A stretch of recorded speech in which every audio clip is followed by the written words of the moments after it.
and welcome back. So this is session 2 of Compass Day 2, and I am absolutely delighted to introduce you to Gordon MacKay, who is our keynote speaker for this morning. Gordon has a long distinguished career in the project profession. He's a key contributor to the Association for Project Management, as well as being a real practitioner in his field. And he currently works in the nuclear sector. So a really different take on how to deliver projects and a different perspective, which is always really valuable to see outside of the borders of where we work. But he's also the author of a latest publication from the APM, which is Evolving Project Leadership from Command and Control to Engage and Empower. And as well as telling us a bit about that and the journey, Gordon has very kindly given us a copy of his book, which is one of the prizes in our game quiz today. So get your quiz answers in, and you will be very lucky to win that if you win overall. So without further ado, if I can introduce you to Gordon, who will tell you the story of his journey and a little bit more about the book that he's written. Thank you so much. Good morning. So Gordon MacKay, my role is a project management capability lead in the nuclear sector, as Joe says. And I've been there for 10 years now, working at Sellafield in the project management section. Before that, I was working for Scottish Water as a project manager and other project management roles going back about 20 years. The last 5 years, I've worked in the capability area, and a key part of that is carrying out regular assessments with project managers across Sellafield. Quite a large site. We're spending about 2 billion a year, 400 project managers, between 10 and 12,000 people working there. So it's the size of a small city and a vast variety of projects to go with it. Key part of that was my setting up a template to assess project complexity and work through competence assessments with project managers as well. So quite a long path leading up to the beginning of my story. But before I get into it, there's just a couple of things I'd like to say, and make sure I don't miss anybody. I've written this bit down, so forgive me. I want to thank Joe Stanford for the invitation and the team for the support in preparation for today. I'm also grateful to Sellafield for being supportive of my taking time out to be with you all today. Project management in both the NHS and Sellafield faces daily challenges to protect both the staff and the public through maintaining the highest standards of biological and nuclear hygiene, respectively. I personally have the highest respect for all the NHS who have held that standard over the last 18 months especially. Leadership is a key enabler for success. And the story I'm here to share with you all today will, I hope, explain how and why the traditional function of the project manager and the role they play in delivery has shifted from management to a form of leadership equal to the challenges ahead, where ever greater resilience and agility are fostered through empowerment and the realization of individual and team potential. It is a form of leadership where all connect, progress, and be the difference. So let's begin. A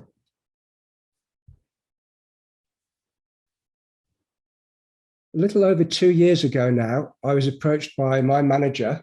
I was in the cafe area getting a coffee actually, and he came up to me and he said, "Gordon, you regularly assess project managers, you assess their competence, you assess project complexity. How would you assess or measure leadership?"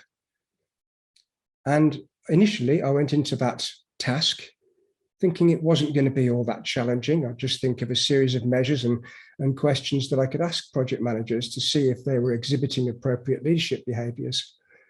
But it took me on a journey, unlike anything I could have anticipated. 2 years later, of course, it resulted in the book, which Joe showed to you a little bit earlier. And in sharing with you the story of that journey to writing the book, you'll come to see how it is that it became apparent to me that the function of the project manager is shifting to leadership. And that's in terms of both what's happening organizationally in the environments we're delivering in, and not least through, here's the medical bit, the latest insights from neurology, which we'll come to a little bit later on. It was actually a book, The Principles and Practice of Coaching and Leadership, Coaching for Performance by Sir John Whitmore, that opened my eyes to the power of coaching and empowering the team. But in addition, he came out with this quote, which is so true. I was never aware of the extent to which my assumptions about leadership, I'd never really questioned them. Like most of us, I'd grown up as a child and been presented through television, movies, and stories with great images of what good leadership looks like. But in starting to address that question, I had to say, well, what do we mean by leadership? Is project leadership different, or is it the same? How are they contrasting? How are they different? But then, of course, if I went to most people and I said, do you know what leadership is in the general sense? Everybody knows what leadership is, right? There may be a couple of faces you recognize in there. There'll be others, maybe you don't. But overall, we're looking at leadership shares a massive stage, doesn't it? It goes back to ancient primal history with the gorilla and the tribal just below it. We see those Russell Crowe gladiator images of leadership and political. We can see religious, a little bit of science fiction. Captain Kirk, he was a great leader for me when I was a lad, a great someone to emulate, and a little bit of Lord of the Rings. What about a young girl called Greta Thunberg at such a young age, who so many look up to as a leader? How different are all these, even the body language you can see there. I like to think it's somewhat representative of the styles, but how different it is. So there's no one easy way to say what leadership is. So I had to move on from that and look a little bit deeper. And for me, one of the best ways to do that was to go outside, go to the literature, go back into my own personal experience, actually, because there's the leadership I've admired on the screen, but there have been people in my life too that I would say, without a doubt, are true leaders that have released in me a resilience in times when I'm down that's enabled me to cope. People who reach inside and stimulate me loyalty and commitment from the inside out, rather than imposing or commanding and controlling from the outside in. And one thing that's to be said very early on about leadership is it's a title that you cannot command.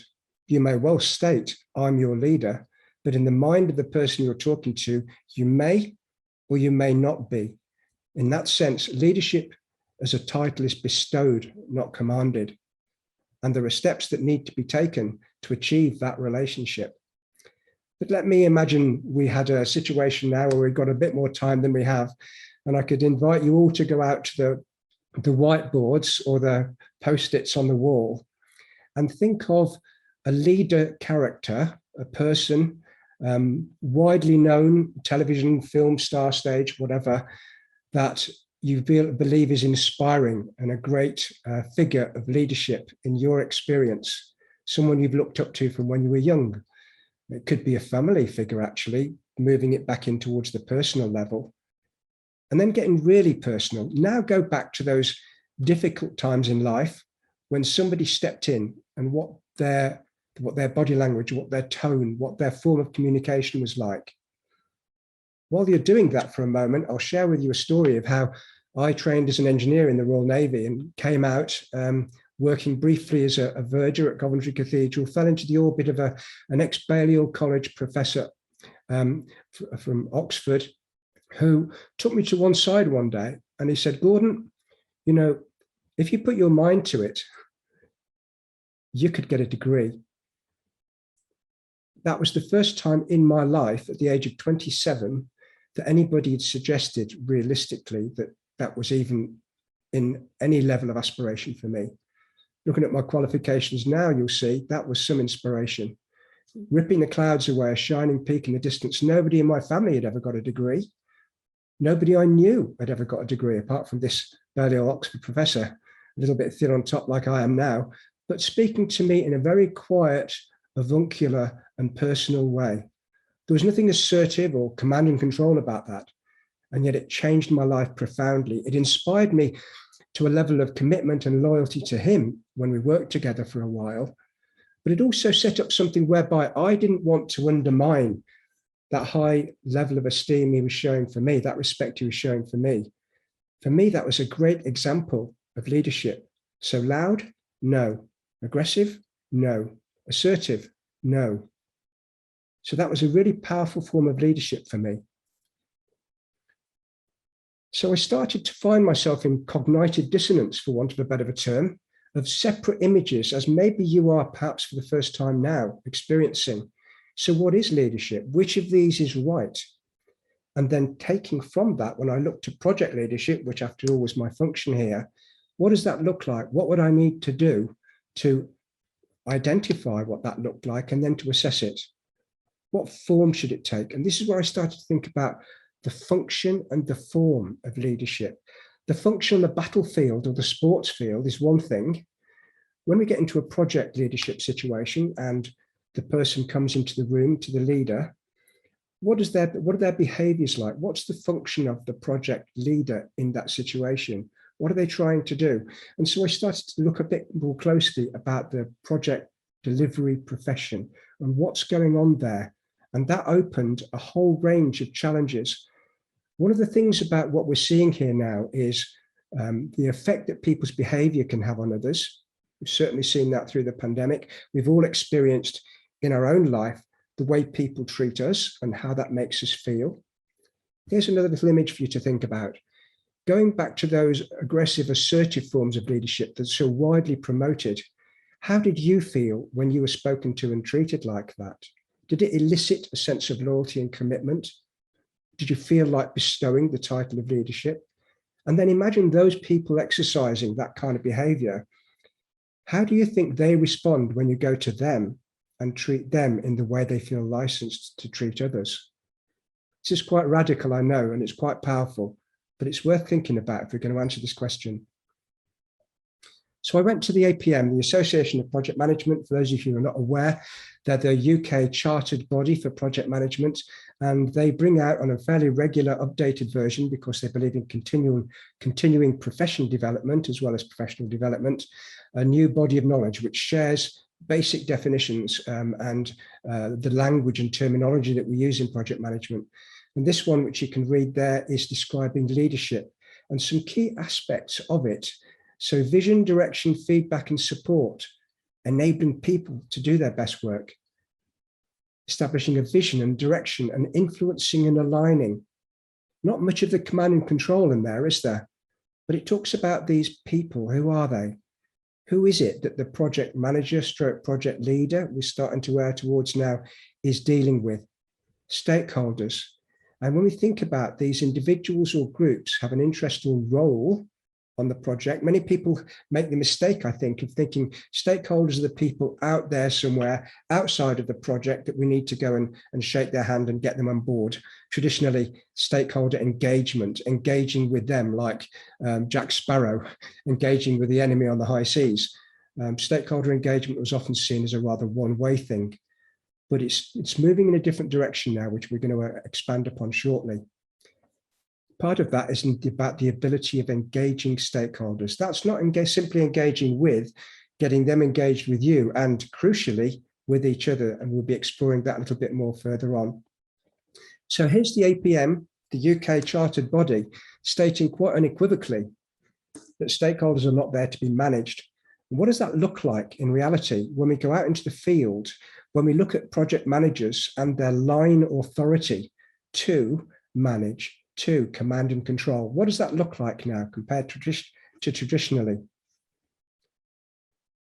Traditionally, you'll see a picture right in the center of the screen there of Isambard Kingdom Brunel, world famed for his great engineering feats. Nobody would claim that he was one heck of a project manager, and he was the subject matter expert. He, on the left-hand side in the little diagram there, albeit that I've got a woman in this case, but I'm trying to balance things out a little bit, as project manager, had all those people working for him within the organization. And he had line control over all of them. And crucially, he was the subject matter expert. Not too many folk out there could tell him how or what to do. We can go much further back in history and go back to the pyramids, one of the greatest civil engineering feats of all time by any measure. And think how much papyrus was generated in order to see that project in place. Then think of a relatively small project today and the amount of emails and data generated. Imagine printing that off. It would probably be a pile as high as one of those pyramids. Things have and are changing significantly. In the green field, you can see there, we've marked out that area we're going to buy and we're going to build something. We might have to buy the land off the farmer. There'll be a little bit of planning permission maybe and going back some time, but relatively few stakeholders. You could just get on there, you own that land and do what you want, how you wanted to do it, at the time you wanted to do it. Things are changing immensely, as we'll see on the next slide. So predominantly it was an in-house delivery team, largely internal stakeholders. And this management ethos was promoted largely by large organizations and the military and government. Looking back, those historic figures of leadership largely came from that, and hence that association with the battlefield, or indeed with the sports field to some extent. The workforce, in terms of their skills, they were largely artisans and manual labor. The behaviors largely of the team delivering was obedience and full compliance, not asking questions and not coming to the table, as it were, with any great level of education. They did their bit. They weren't expected to engage any more than that. That was a traditional picture, a traditional functional organizational structure. The APM differentiates between different organizational structures. I'll talk a little bit more about that in the next one. But what we've got, you might be asking, what on earth is VUCA PESTLE? This is not a Gordon thing. You can Google this. So APM talks about PESTLE. It is describing the environment. The environment we deliver projects in, there is an element of political, economic, sociological, technological, legal, and environment in the general sense. And they are all increasingly VUCA, volatile, uncertain, complex and ambiguous. How many projects today, and you can see HS2 on the bottom left there, can you set a project schedule 2 or 3 years into the future and hold to those dates? What chance have you got of that? How often does the gorilla in the mist with a sledgehammer come and knock your, what we call the iron triangle for 6, cost, time, scope and quality? Smash it out the arena. It seems increasingly naive to think that we can, for long-term projects, put those dates firmly in the ground or exactly how much we're going to spend, because the environment itself is so turbulent. The picture on the top right there, in some ways, it's not actually, I think we can see the post office tower there, but it's like an environment like Sellafield, and I dare say certain areas of the NHS as well, where there are many stakeholders. Imagine we want to go in there and move a piece of kit or build something or even travel through that area. The number of people owning, having some skin in the game, some stakeholder ownership in that area that we've got to get on board before we can even start to think about doing what we need to do is changing dramatically. And it's changing over time as well. Doing HS2, just referring to that, compared to that green field, think about building that railway line. No big deal. It's a railway line. We know the technology. We know about the railway engine technology. The real problem is that communication stakeholder management plan, which is inches thick with tens, if not hundreds, certainly hundreds of stakeholders along the way that you've got to get on board, people you've got to get bought into this. So increasingly, as I say, VUCA PESTLE, technology and big data, going back to the pyramids, you think about how much data and information is generated by even the smallest of projects in terms of emails alone, never mind all the reports that get generated by both the client and the contractor and trying to bring those together. Delivery is no longer largely in-house. So the project manager, instead of having all those people working for them, are now having to engage with external contractors and subcontractors and get all that working, largely external stakeholders. Increasing delivery complexity, systemic interdependency. It's a little bit like the underpinning for this book and the story I'm giving you here about what's involved and what's changing project leadership. We've seen already the organizational forms changing. The environment is a very dynamic, radically more complex and changing all the time. So therefore, it became apparent to me that traditional project management, its function, what it's there to do, and the form, the behaviors that follow from that are changing. It's not about management, because I, as project manager, I'm looking through the organizational wall. I have to span the boundaries and engage with and get engagement from all these multiple parties that are contributing to project delivery. And I know that within NHS, when you start to look at project delivery across the nation, with all those different stakeholders, just establishing communication and developing those relationships is a real challenge. It's one thing when you can get everybody in a literal room and get to know them, but there are real challenges when we're dealing over distance, which COVID has brought to light for all of us and made real, even though there are tremendous advantages in Teams and Zooms over a telephone call. So what we're seeing here now then is on the left-hand side, that traditional functional organization structure that I've described, where the integrated project team, the IPT, traditionally, large organizations, government, military, still to some extent exist. And the function there is command and control, obedience and full compliance. And you see it in the behaviors, in the approach to things that can often start to predominate, where that two-way engagement is suppressed, actually. The bit in the middle, it's all changing. Just one more time. So the volatile, uncertain, complex, ambiguous, political, economic, sociological, technical, legal, and the environment are all in flux, all changing. Technology is growing exponentially. You just think about when we pull these subject matter experts together around the table. In Sellafield, we've got civil engineering, we've got mechanical engineering, chemical engineering, all these different areas, and the people sat around the table, for me as a project manager, they're all far more educated and trained than I am. I'd be hard pushed to keep up with the advances in technology within each of those disciplines, as technology permeates everything, what we do and how we do, the deliverable and the way we deliver. The introduction of Teams and Zoom, many of us had never even looked at that a couple of years ago.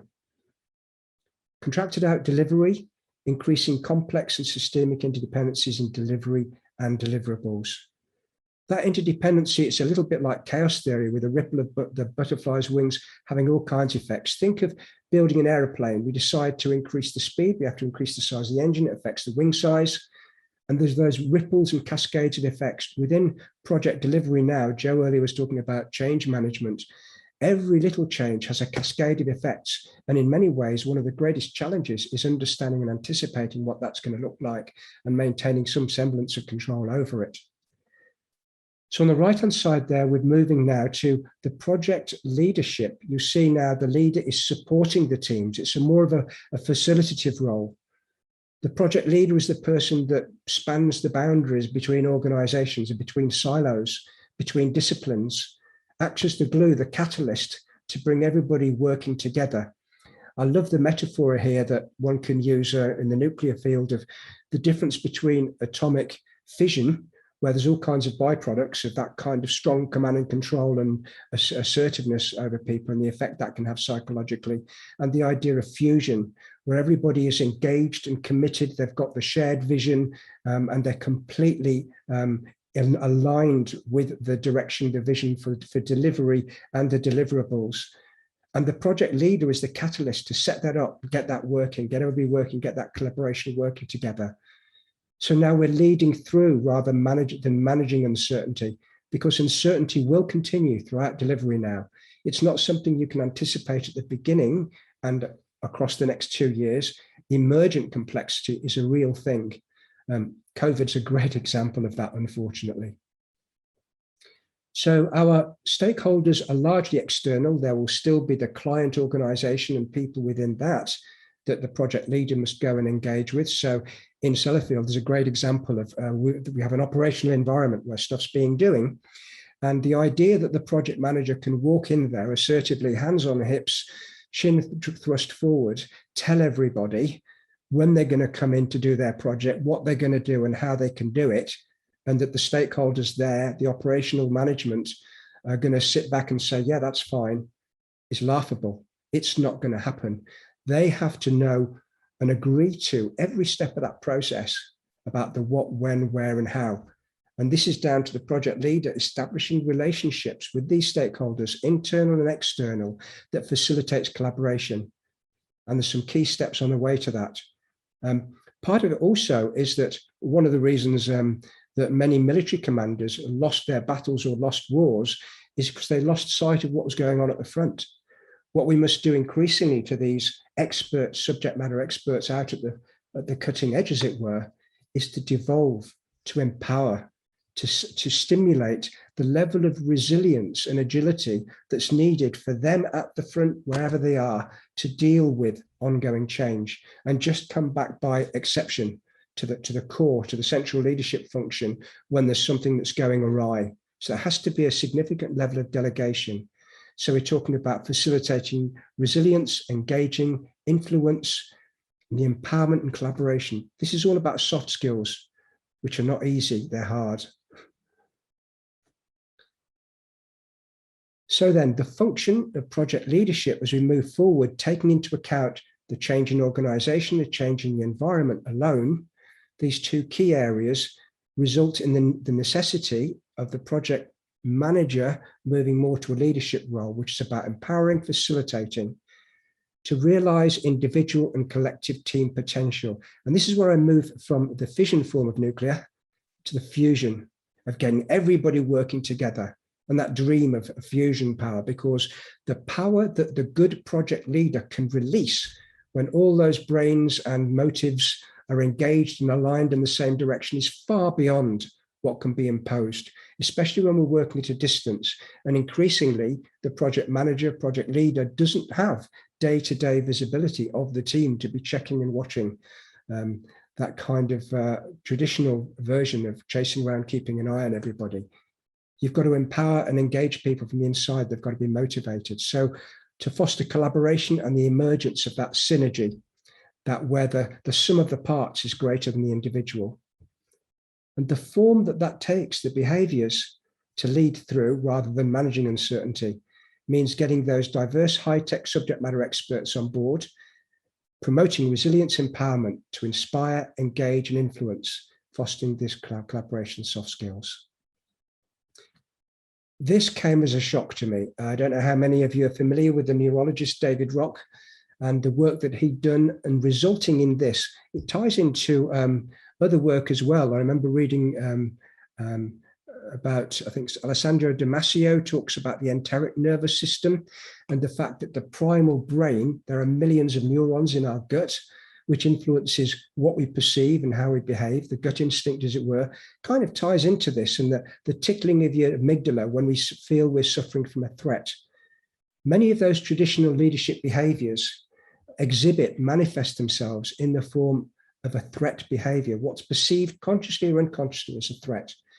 And when we do that and we challenge an individual's status, certainty, autonomy, relatedness, or fairness, on the left-hand side there, what we've not taken into account until now, but which is proven unequivocally by the scientific research that's been undertaken, is that it doesn't facilitate, make people man up, but it inhibits perception. We go into tunnel vision. It inhibits problem solving, creative thinking, alertness, mindfulness. All that gets shrunk when you start to operate under that command and control mentality and psychology. Whereas on the right-hand side, although it needs more work, which is why the green arrow is a bit smaller, if we foster engagement and the willingness to do difficult stuff and press on the positive emotions to get people invested and engaged, it makes a tremendous difference in helping people to go forward. So now hold those several things into account. In the background, organizational structure has changed. The function of the project manager has changed in having to go outside the boundary. They don't have that authority to directly manage anymore. The environment itself has changed beyond recognition and is changing at an increasingly accelerating pace that at least matches Moore's law in terms of IT technology. And then we have this, which is the final, to me, tremendous indictment against many of those traditional leadership behaviors that are exhibited over people, which actually have they're actually counterproductive. They not only don't work well, they work in the opposite direction. So we're looking to, within a complex project delivery team, on the right-hand side under reward there, we're looking to increase the executive function of the brain, not diminish it and decrease it. We need everybody working at full capability. I was in a knowledge management session yesterday, actually, with the people at work, and we were thinking about the fact that very often learning by itself can put people into a habitual mode of thinking. When we're working in an NHS environment where we're trying to keep viral problems at bay, for example, or in a nuclear situation where there's the constant challenge, we've got to have all our senses alert, not simply focused on that plug, but being aware of what's going on in the environment and sharing that with our other stakeholders, with other team members, where there's anything that's awry. So leadership then in the function within project management, project leadership, is significantly different to that on the left. On the left, I'm thinking a little bit about the old traditional parent-adult kind of child thing, where you've got the parent or the adult talking down to the child and telling them what to do. It's a very linear form of communication.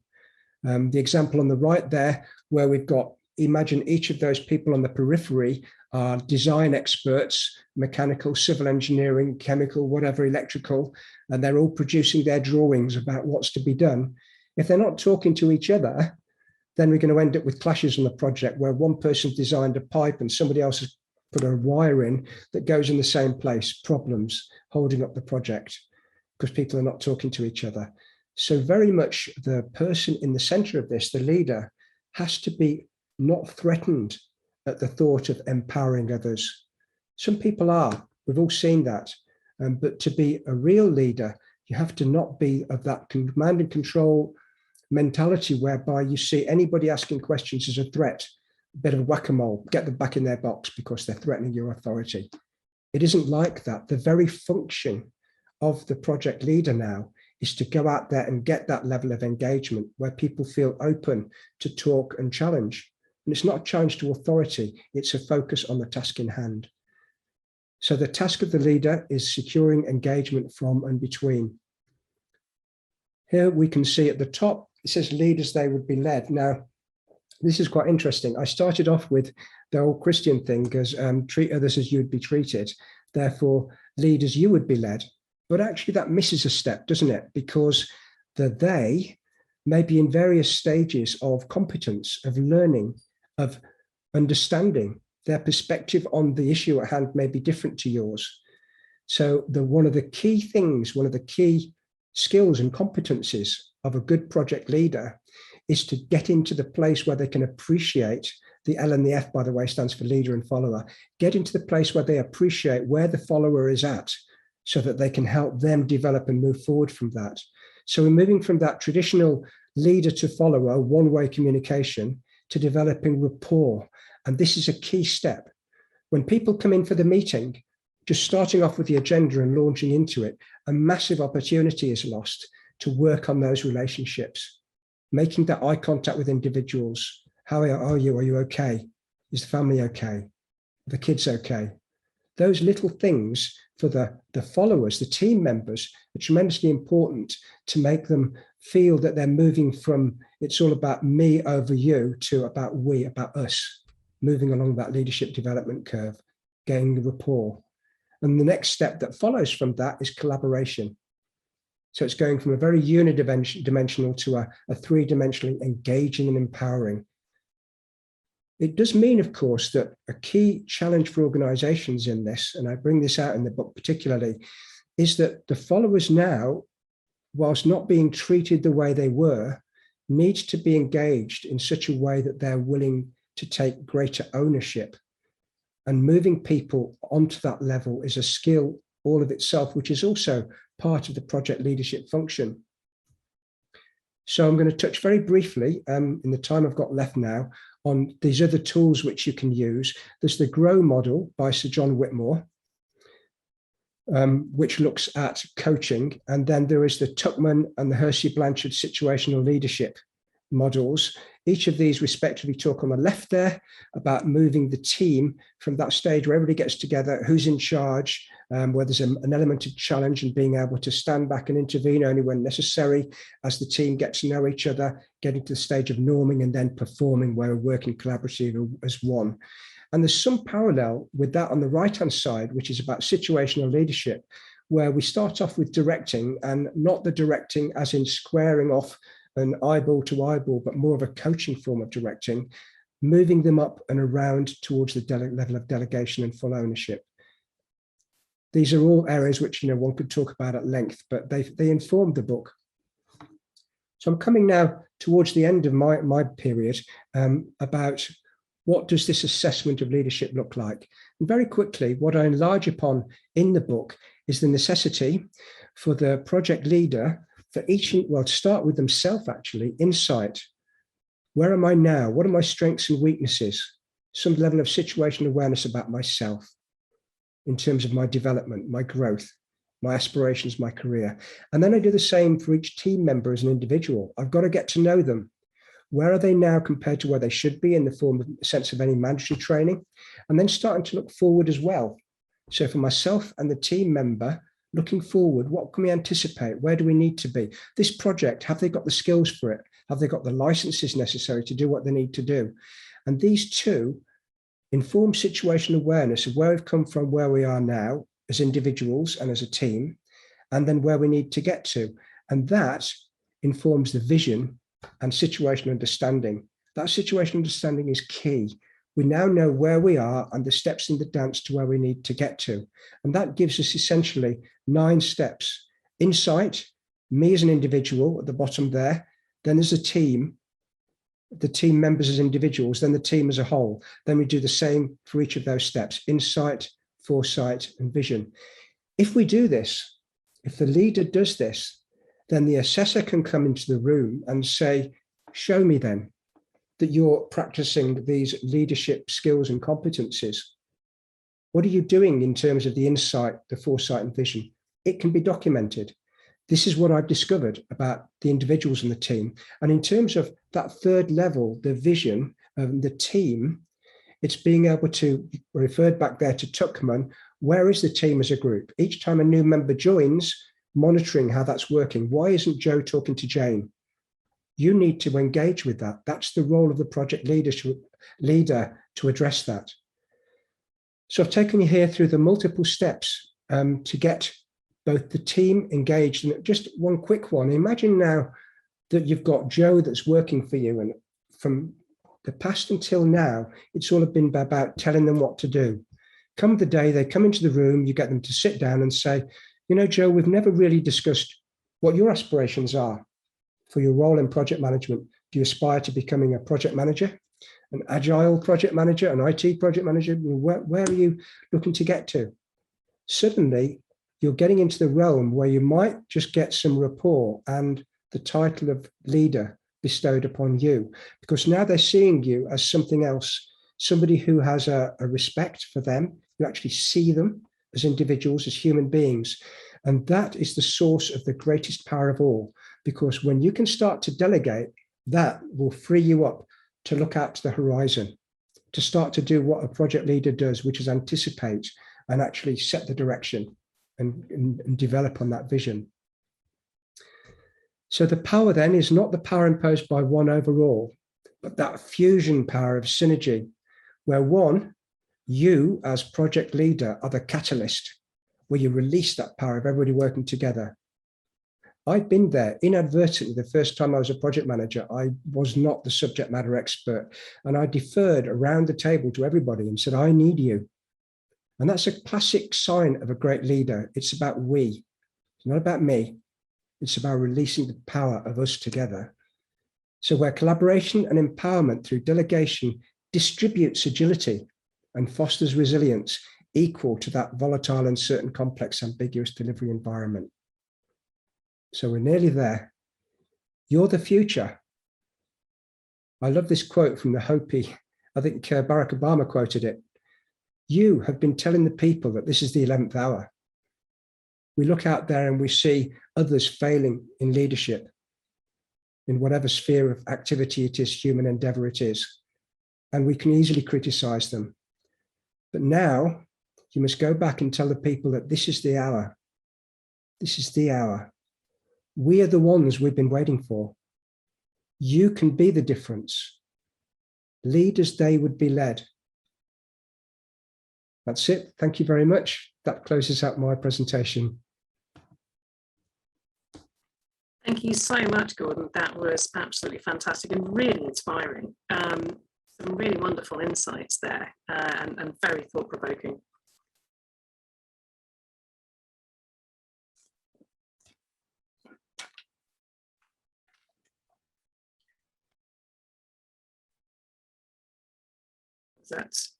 I muted my mic, that may help.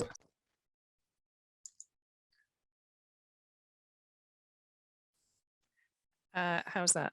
Is that okay? Okay, so sorry, played with technical difficulties myself this morning, but Gordon, thank you so much for that. That was really insightful and really wonderful and heartfelt insights into the role of leadership.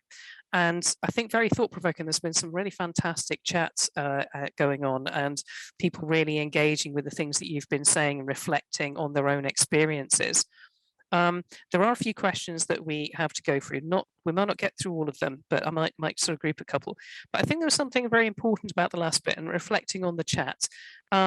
A lot of what we've been sort of reflecting on or saying has been in relation to other people as leaders. And I think your really important message there is it's about us, all of us, and that the future of us as leaders of people who shape the future.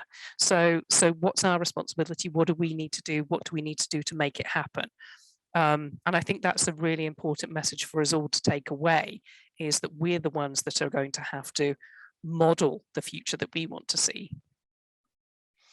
So thank you for that. There's some really good comments. We'll share those with you later. In terms of questions, we've got a couple in relation to stakeholder engagement. How do we improve engagement, collaboration and rapport building in a virtual or remote working world? Any good practices that you can recommend? One of the incredible things where I work, there's a group of 10 people in the team. And traditionally, I would go into the office where we all worked and wave or nod at somebody, all right, Bob, all right, Jane, whatever that looked like. And I knew they worked on the team. Very occasionally, every few weeks, there might be a meeting we shared. Since we've gone into lockdown, we had a virtual meeting every day, telephone 4 days a week, on the Teams 1 day a week. And suddenly I'm starting to we have a little session at the beginning of that, where it's about us as individuals. How's it going? How's it going with the kids? Things like that. Getting to know each other personally on a far greater basis than I ever knew them in the office. And day to day, I've got a greater awareness of what's going on for them, with them, where they're working, the issues they're facing, which means in turn that I become aware of things and I can pass it on to them because I realize that it would be of value to them, whereas before, they weren't even on my radar. So that's a key one, making sure that just as that situation I described where you go into a meeting and get straight into the agenda very professionally, it can be counterproductive if you're not developing that relationship of mutual respect and rapport, recognizing others as human beings. The British are great at talking about the weather, and it can work. It can be enough to say, I see you as a human being. I think that's a really good point, and others may have experienced it differently, but actually I think working virtually has taken out a lot of the hierarchy out of engagement and meetings. I've sat in face-to-face workshops before, where before it's even started, it's been established who are the 5 most powerful people in the room and they do all the talking. It's a bit more egalitarian, I think, when you're on a call where everybody needs a chance to talk. So yeah, I think that's really good insight. So we've got a couple more questions. Do you have any tips on how to ensure all stakeholders help to stay on track for the delivery / launch date of the project? Sometimes managing this can be quite a challenge.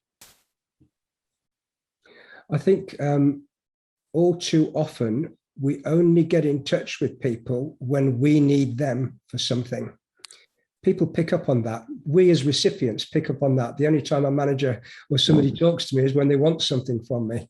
So it's quite important to find some way in between times to stay in touch, keep people involved, keep people engaged, keep engaging with them, share with them even things that you're picking up along the way. That in and of itself communicates the fact that, hey, you know, I'm looking out for you. I am aware, I'm sensitive to your needs as well as my own. Yeah, absolutely. And I think that's a really critical point to take away. And unfortunately, we've run out of time. We do have a couple more questions, which we'll post to you, and we'll get the answers and feed them back to everyone, if that's okay.